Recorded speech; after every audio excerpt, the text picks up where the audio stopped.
नमस्कार। News room में आप सभी का स्वागत है।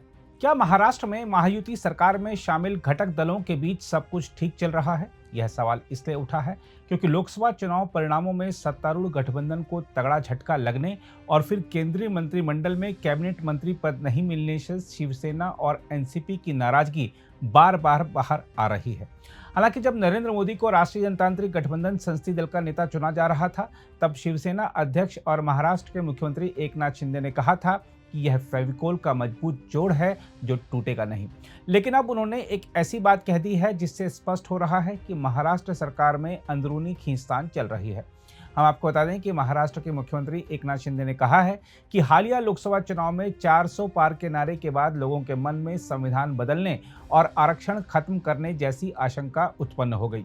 उल्लेखनीय है कि भारतीय जनता पार्टी ने एनडीए के घटक दलों के साथ मिलकर 400 से अधिक सीटें जीतने का लक्ष्य रखा था। शिंदे ने मुंबई में कृषि लागत और मूल्य आयोग की एक बैठक में कहा, विपक्ष द्वारा झूठी कहानी गढ़े जाने के कारण हमें कुछ स्थानों पर नुकसान हुआ, हमें महाराष्ट्र में भी इसका खामियाजा भुगतना पड़ा।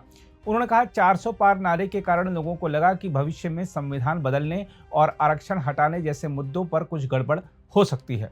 उन्होंने कहा कि हम विपक्ष के आरोपों की काट नहीं कर पाए जिसका खामियाजा हमें भुगतना पड़ा है। उन्होंने यह भी कहा कि इस नारे के चलते बीजेपी को कई राज्यों में नुकसान उठाना पड़ा है। शिंदे ने किसानों के मुद्दे पर कहा कि हम बेहद गंभीर हैं क्योंकि भारत कृषि प्रधान देश है। उन्होंने कहा कि अगर किसान नाखुश हैं तो अन्य लोग भी खुश नहीं रह सकते। उन्होंने कहा कि वह जल्द ही दिल्ली में केंद्रीय कृषि मंत्री से मुलाकात कर कुछ फसलों की एमएसपी के मुद्दे पर चर्चा करेंगे।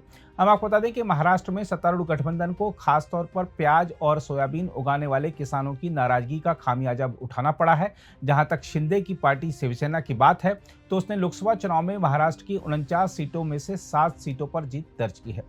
हम आपको याद दिला दें कि लोकसभा चुनाव के दौरान ही बीजेपी के कुछ सांसदों और उम्मीदवारों ने सार्वजनिक रूप से कह दिया था कि हमें 400 सीटें संविधान बदलने के लिए चाहिए। हालांकि बीजेपी ने इन टिप्पणियों की आलोचना करते हुए इससे दूरी बना ली थी, लेकिन विपक्ष ने बीजेपी के इन नेताओं के बयानों का हवाला देते हुए जनता के मन में निचले स्तर तक यह बात बिठा दी थी कि यदि एनडीए को 400 सीटें मिल गई तो संविधान बदल जाएगा और आरक्षण खत्म हो जाएगा। इस बीच शिवसेना नेता संजय सिरसाट ने एक बड़ा बयान देते हुए कहा है कि महाराष्ट्र के मुख्यमंत्री एकनाथ शिंदे ने केंद्र में सत्तारूढ़ गठबंधन एनडीए को समर्थन देते समय बीजेपी के समक्ष कोई मांग नहीं रखी थी, लेकिन पार्टी को फिर भी स्वतंत्र प्रभार वाला केंद्रीय मंत्रालय मिला है। हालांकि सिरसाट ने केंद्रीय मंत्रिपरिषद में विभागों के आवंटन को लेकर एनडीए या बीजेपी शिवसेना गठबंधन में किसी भी तरह के मतभेद से इनकार किया है। उन्होंने कहा कि गठबंधन होने पर मांग करना शिंदे का स्वभाव नहीं है। हम आपको बता दें कि सिरसाट ने यह टिप्पणी ऐसे समय में की है जब 2 दिन पहले उनके पार्टी के सहयोगी और मावल से लोकसभा सदस्य श्रीरंग बारणे ने प्रधानमंत्री नरेंद्र मोदी के नेतृत्व वाली नवगठित सरकार में शिवसेना को कैबिनेट में स्थान नहीं मिलने पर नाराजगी जताई थी। इस मुद्दे पर सिरसाट ने कहा कि बारणे का मानना था कि एक कैबिनेट और 2 राज्य मंत्री पद से पार्टी के कुछ सांसदों को जगह मिल जाती, लेकिन सही समय पर उनकी मांग पूरी की जाएगी। हम आपको यह बता दें कि एनसीपी भी केंद्रीय मंत्रिमंडल में स्थान नहीं मिलने से नाराज है। हालांकि एनसीपी प्रमुख अजीत पवार ने कहा है कि उनकी पार्टी का समर्थन एनडीए को जारी रहेगा, लेकिन बताया जा रहा है कि एनसीपी के कई विधायक शरद पवार के संपर्क में हैं।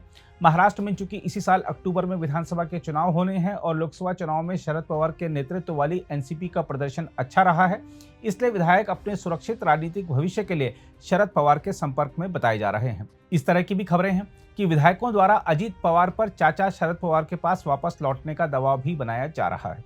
वहीं दूसरी ओर एनडीए की घटक महाराष्ट्र नवनिर्माण सेना भी इस बात के लिए नाराज बताई जा रही है कि मोदी सरकार के शपथ ग्रहण समारोह में शामिल होने का निमंत्रण राज ठाकरे को नहीं दिया गया। आपको बता दें कि चुनाव परिणाम के बाद देवेंद्र फडणवीस भी इस्तीफे की पेशकश कर चुके हैं। हालांकि पार्टी ने उन्हें पद पर बने रहने के लिए कहा है।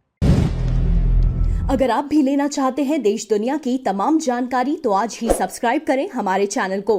साथ ही नीचे दिए बेल आइकन को जरूर दबाएं ताकि हर अपडेट आप तक पहुंच सके।